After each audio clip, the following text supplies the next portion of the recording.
I'm back recording again. Somebody asked me about 6A. 6A, 6A.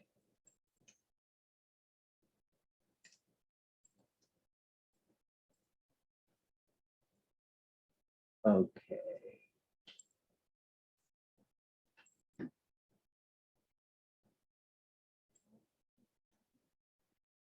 All right, so you build the circuit and then you run it. And I'll just let you run it. I'm just going to write down the answers. But you run the circuit.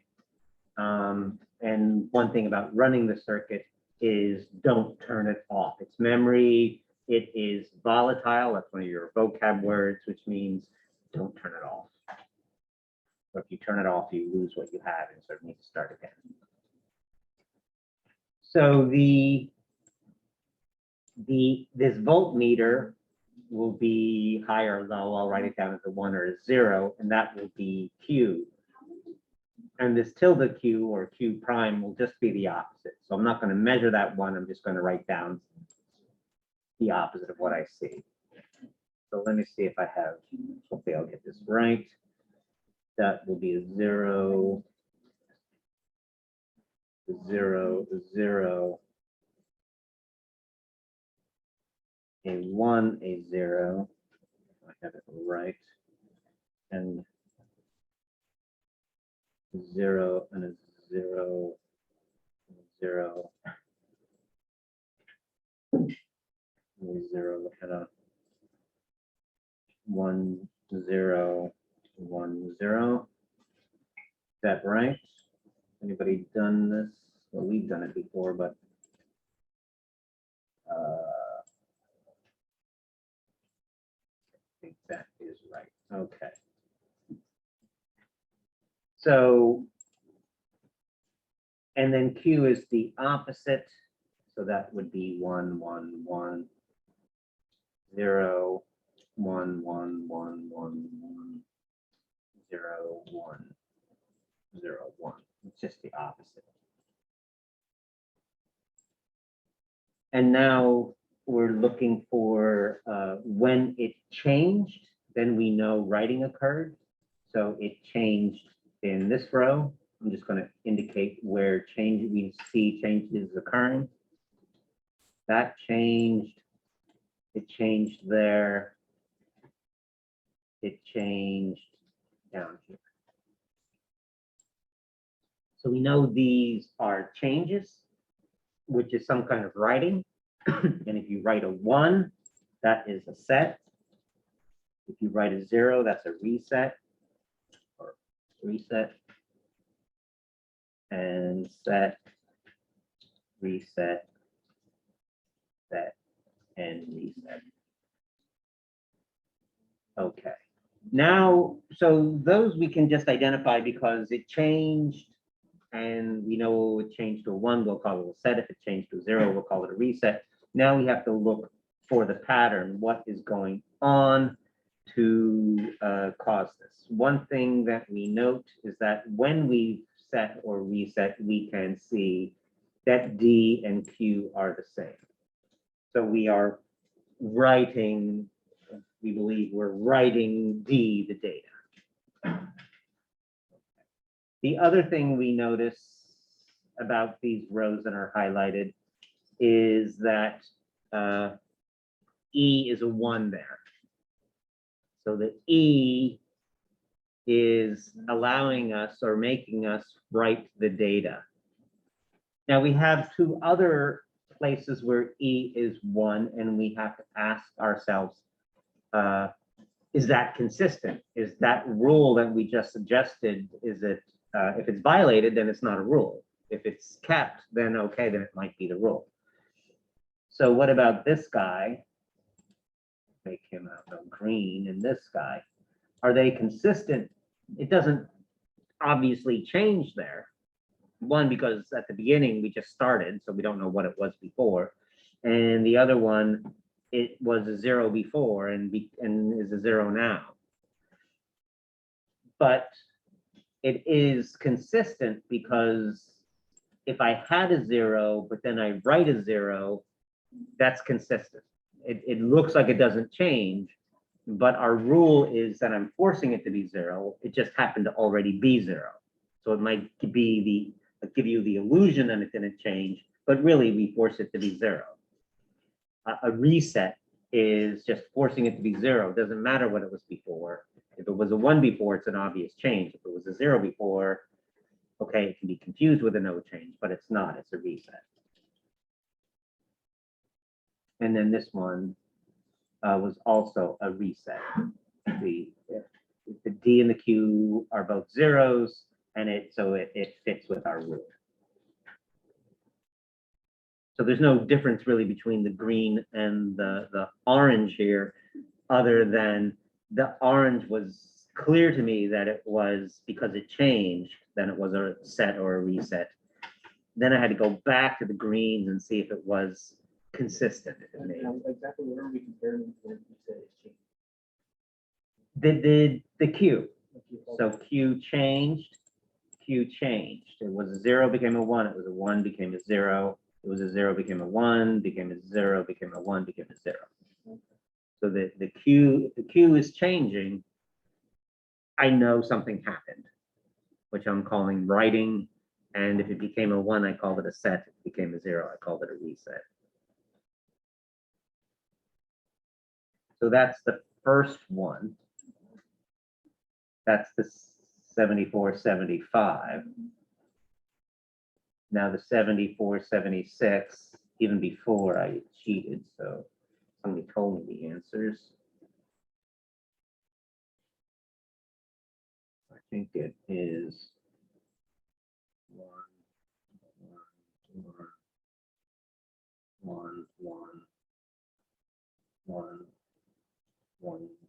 0, 0, 0,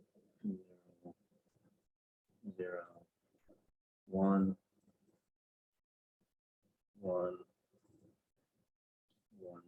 0, if I'm getting it right. I think those are the right answers. You're supposed to simulate it, and that just takes some time to get to the explanation. So you just build a circuit and run it, and don't turn it off. Okay. So let's see, that seems all right. That seems all right. Okay. So now we're going to play our game again. We're going to look for where Q changed in its history. So Q changed here.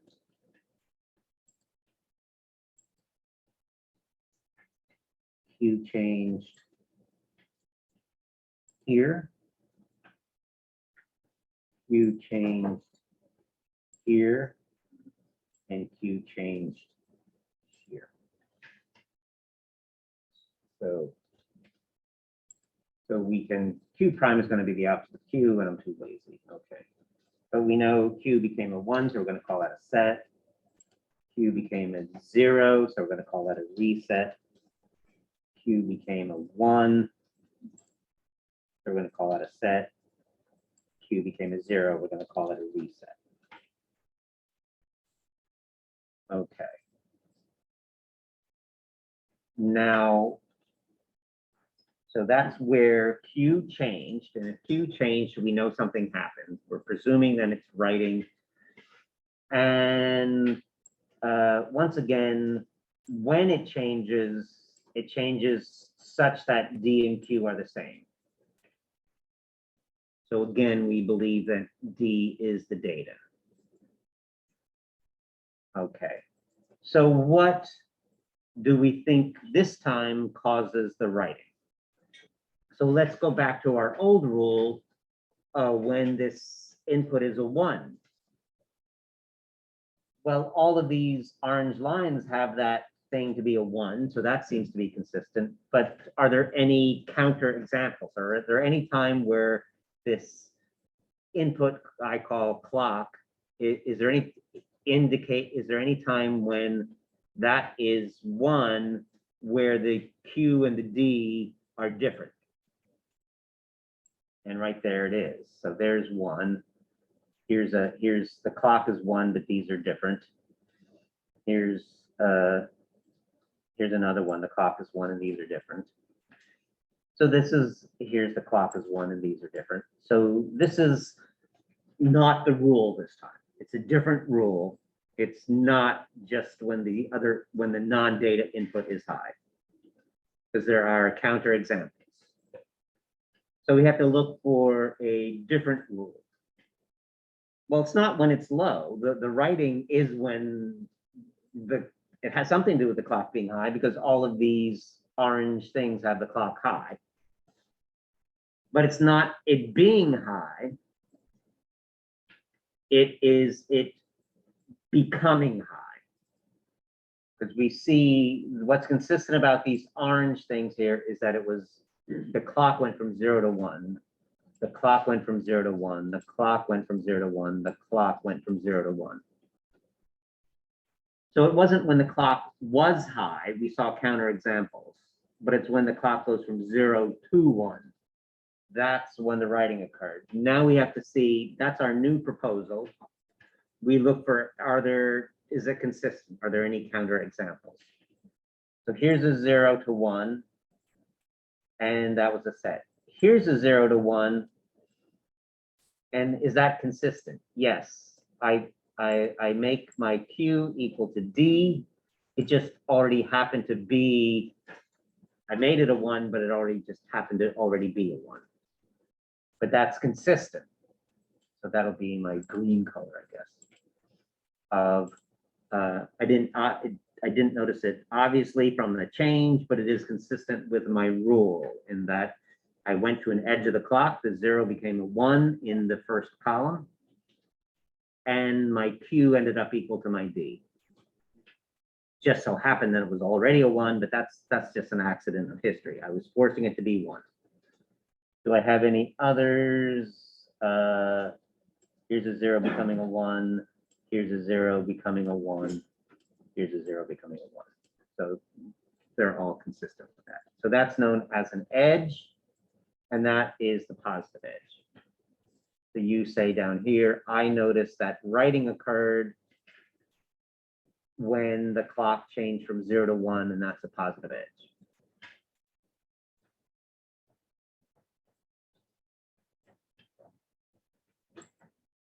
And then down here, for the last question, you look up what DDR is, and everybody gets that right. But then I ask, what does it have to do with the information above? And most people don't even answer that question. So is anybody going to ask me? What does DDR have to do with it? Okay, the doubling in DDR. So the DDR is a double, and the rate is doubled compared to something previous. And the doubling of the rate is that you use both edges. So here, I only write when the clock goes from 0 to 1. But if I also write when 1 goes to 0, then I'm writing at twice the rate, at double the rate.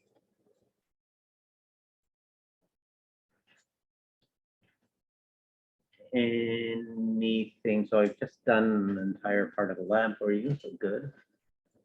Any other questions while I'm recording? 7A.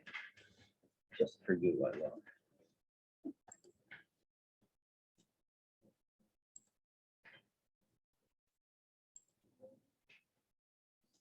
Seven A.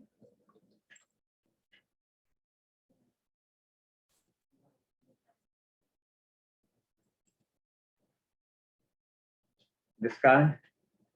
Yeah. Okay. So,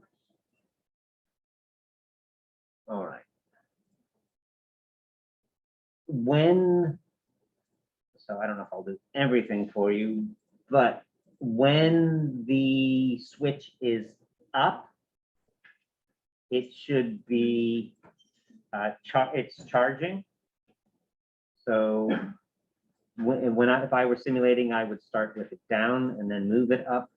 I think somewhere I have one of the, not this particular one, but I think I might have. I have an RC.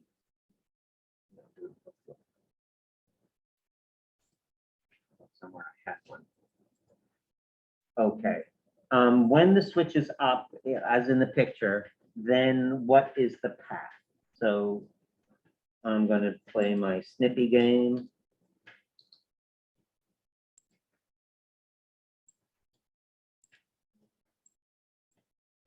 Okay, I have a path. Here's my custom path. I'm going to come out of the battery's in the picture. I'm charging. I'm going to come out. I'm going to go through here.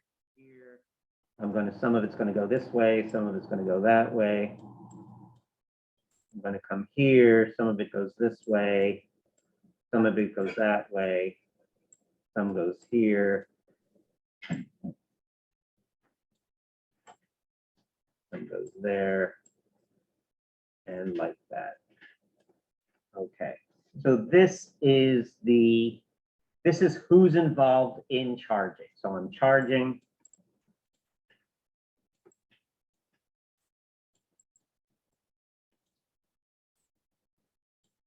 And I have R3, R1, R2, R4, they're all involved. So R1 and R2 are in parallel. So I'm not going to do all the calculating, but R1, R2 are parallel.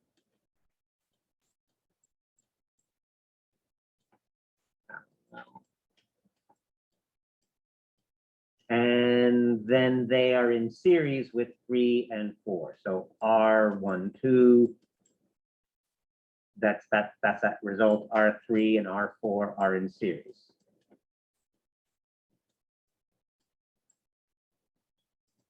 Remember, our definition of parallel is there's a connection of wire on one side, there's a connection of wire on the other side. That made R1 and R2 parallel. And then our definition of series is they see the same current. Well, the current comes out of, or I should say they see the same amount of current. The current comes out of the battery, goes through R3, splits up. Some of it goes through R1 and some of it goes through R2, and they get back together. So when I replace R1 and R2 with their equivalent R12, that equivalent resistor will see the same current as did R3. Then the charges will come down and they'll split into the capacitors. And the charges stop at the capacitors, but some equivalent amount of charge leaves the bottom of the capacitor and continues on its path. And so that's the same amount of current that came in here, leaves here, and that same amount of current goes through R4. So R3, R12, and R4 all see the same amount of current, so they're series. I'm not going to do the math, you do the math. So that gives you some equivalent resistance. Okay, then what? Then we have to do the capacitors. So it's that same idea that we talk about charge instead of current, but the C1 and C2 have the same amount of charge because the positive charges end up on the top of C1, but the equivalent amount of positive charges leave the bottom of C1 and go to C2, so they have the same charge. And so C1 and C2 are in series.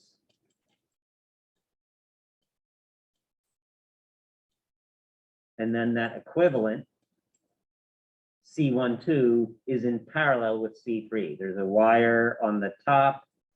Once I replace C1 and C2 with one capacitor, there'll be a wire on the top and there'll be a wire on the bottom that's connected.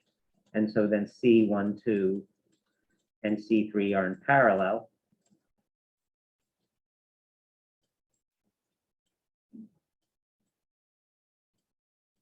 Okay. And then, so we do the math.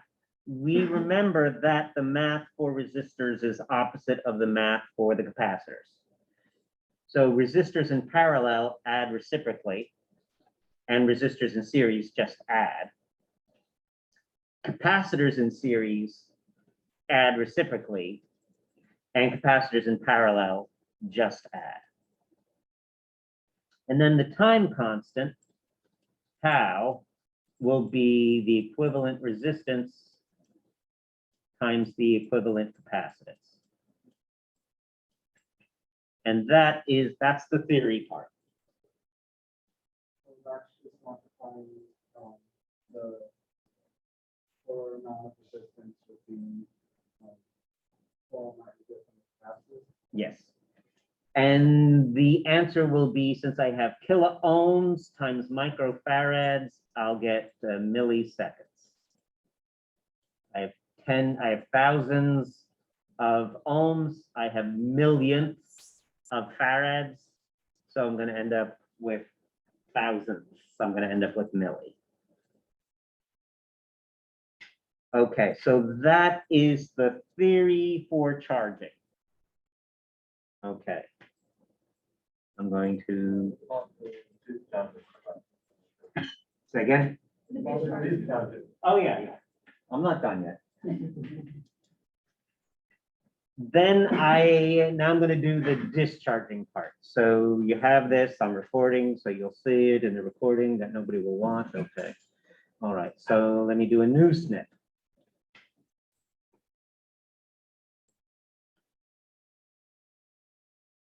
Okay. Now you have to imagine that the switch is down. Okay. So now the switch is down. Okay. So I had charge on the capacitors. And now that charge, it wants to discharge. So now the path is in a discharge direction. And some of it goes this way and some of it goes that way because they're in parallel. And then it goes this way and it wants to get to the other side of the capacitors to discharge them. Like that. Okay, so this is the discharging path. The battery's out of the picture, the switch is down, the battery's just hanging there. If you're just hanging there, you're not part of the circuit. Circuit means a circle, means you can make a path. So the battery's not in the path. The R3 is not in the path. The R4 is not in the path. If I had a resistor here, it would come into the path, but I don't have a resistor there. But these resistors, R3 and R4, were in the picture for charging. Now they're out of the picture. So it's just R1 and R2 in parallel. That's the full problem this time.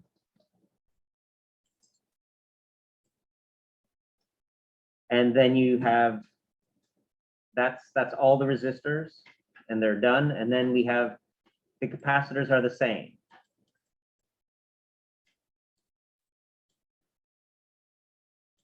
C1 and C2 in series, that's C1, C2, then in parallel with C3. So it's just the same as it was before. The same as it was before. And in my problems, I always make my problems that way. So you can like have complete crap, get it all wrong when I ask for what's the charging equivalent capacitance. And if you give your same answer for the discharging capacitance, whatever crappy answer you had before, if you give me the same answer, I'll say, oh, well, at least I know it's the same. You don't need to do the work all over again. You just, it's the same. Tell me it's the same, put down the same answer, you'll get the points for the second one. Okay. And then the time constant is the equivalent resistance times the equivalent capacitance.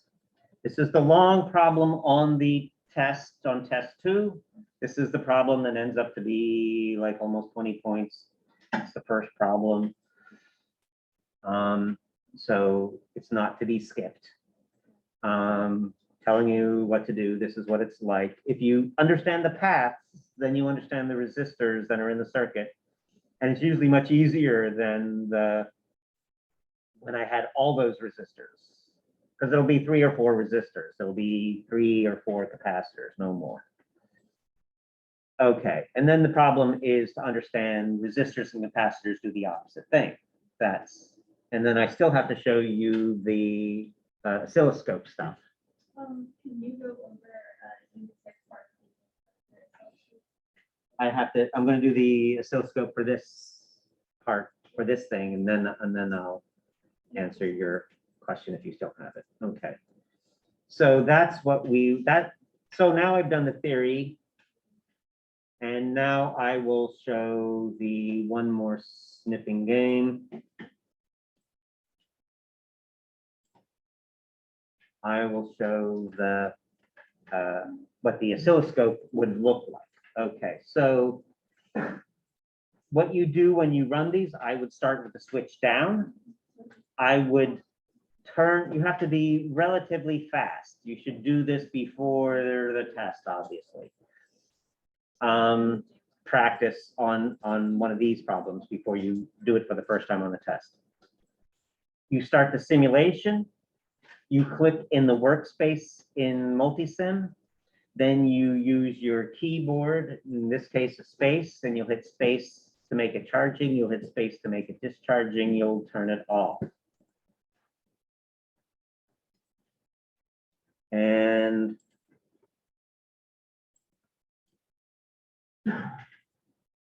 I like the 4-channel oscilloscope. Where are they going? There it is. So the oscilloscope is over here.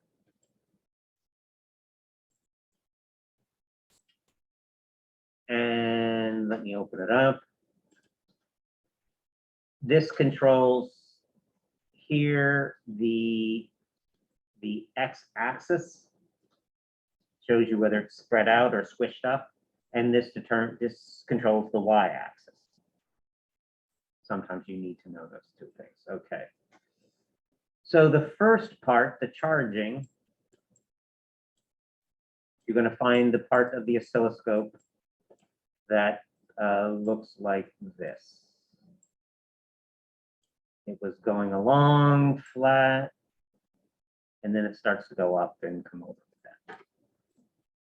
And then you get these two things that I call the needles.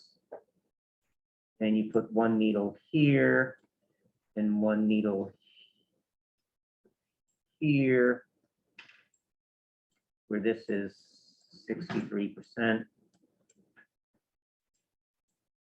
of saturation.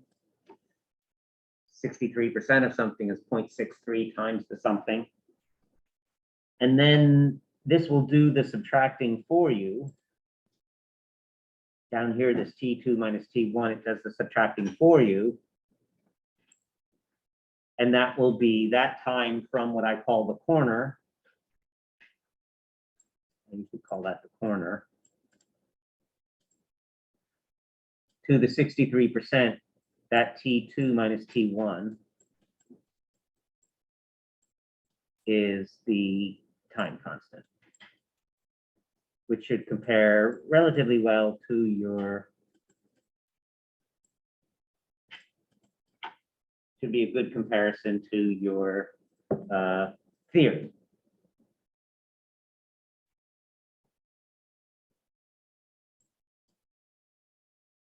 And then the discharging.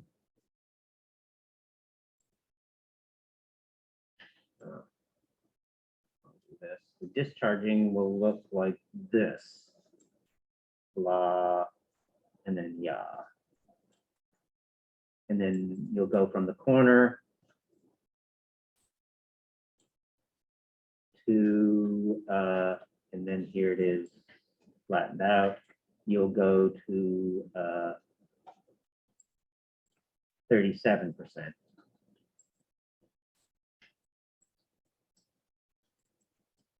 Of where you started.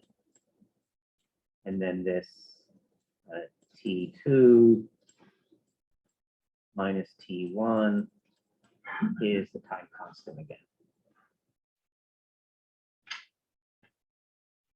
It's not the same. In lab 6, if you look at the path in lab 6 of charging and discharging, it's the same resistor and the same capacitor. So you should get the same answer. And again, this time constant is R times C. So this 37% game is the simulation, and the theory is R times C, the equivalent R times the equivalent capacitance.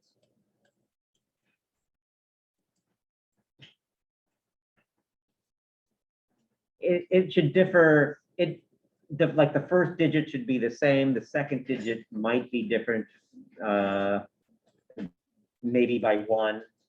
If you're different by the third digit, don't worry about it. That's just simulation error. If you're different by the second one, maybe your measurement's a little sloppy.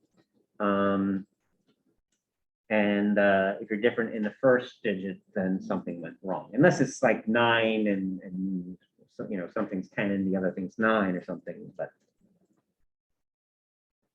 okay.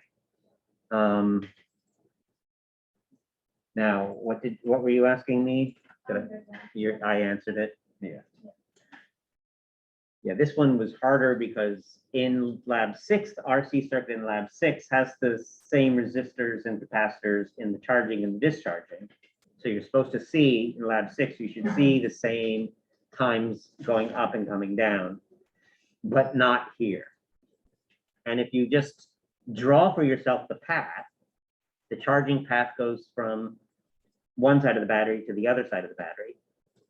And the discharging path goes from one side of the capacitors to the other side of the capacitors and doesn't involve the battery. If you draw the path, then you know what resistors to include. And as I said, my circuits are always going to have the same capacitors in them. Any other questions for the recording? No. Okay, so now, yes. Let's see, 7C, let's see. 7cc.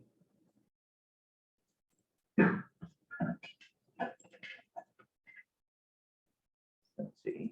Here's a good question, Esther.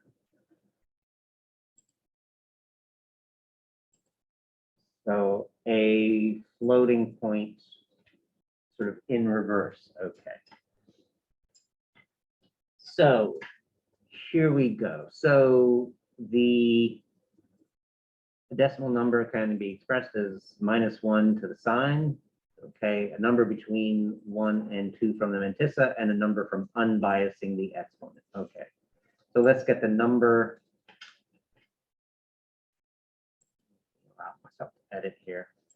I don't want to answer your problem. Do a lot of your work for you, but I'm not going to do all of your work for you. So I'm going to change this 0100101011. That sounds good. And then let me change this to 0011 0011 011. I'm doing something different from you. Okay. So it says get the number from between 1 and 2 from the mantissa. So the first thing I have to do is remember that there is a 1 at the beginning that was implied but not stored. And what I'm showing up at the top is what was stored. So I take 1 0011 0011 0011 0011 0011 001. And that should be 24, if I did it right. Okay. So that is my number. I'm going to convert it to now with my stupid spaces in there that make it a little bit easier to see, but I don't know what it's going to do if I try to take it to the calculator. Control copy. Programmer mode, binary. Now what do I do if I edit, paste, Control V? Oh, it took it, okay. So I bring back the implied one, the non-stored one, and I'm going to convert to decimal.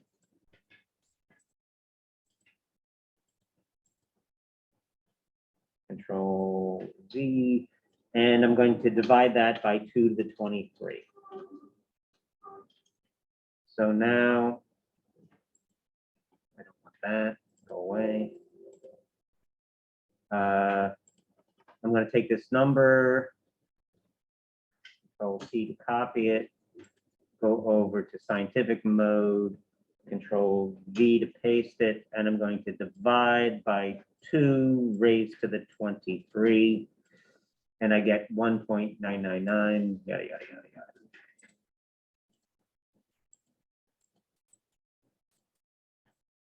Okay. So that is, I'm supposed to get a number between 1 and 2, and there it is. I bring back the 1. I have my 23 bits of my mantissa. I bring back the implied, the non-stored 1. I put that in binary. I convert it to decimal. I divide it by 2 to the 23, and that gets me my number. That is between 1 and 2. Okay. Then I do the exponent, 00101011.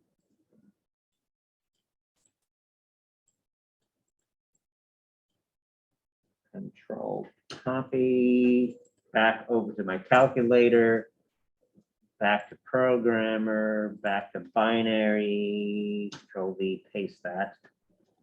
That is 43. Then I got here by biasing it, which was adding 127. I want to unbias it. So I'm going to subtract 127. I always say to myself, don't be a hero. Minus 127, minus 84.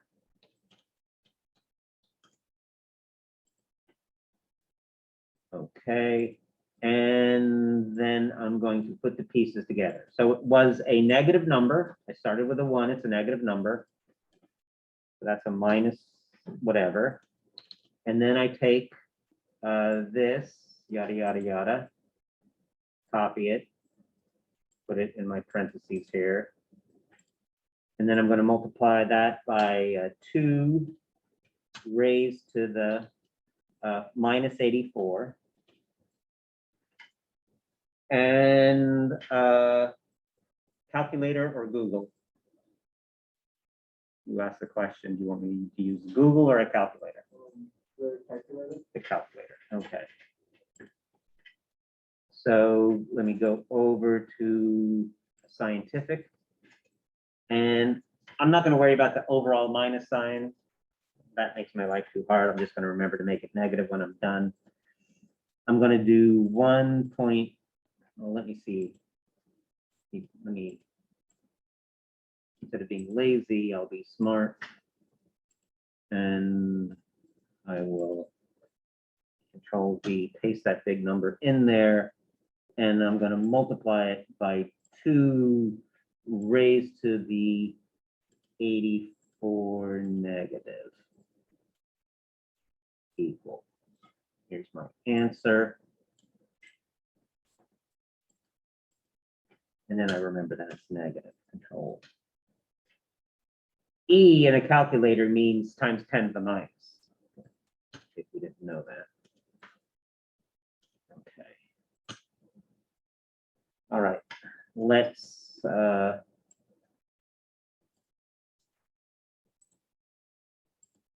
check.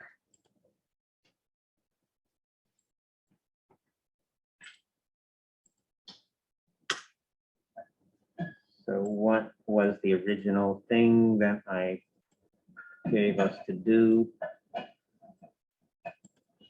So it was a negative number. It was 001, 01, 11.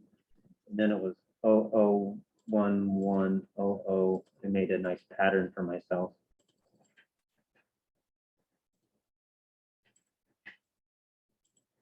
And they're telling me it's minus 6.2038 times e to the minus 26. And so what they're telling me and what I got are the same. So that's good. So that's a check. You have to show me the steps.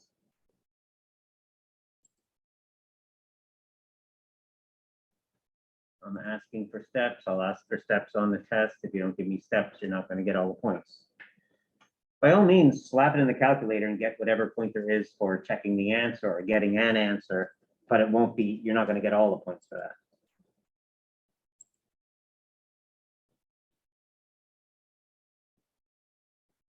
Anything else while I'm up here and recording answers? No. Okay, so I will stop recording.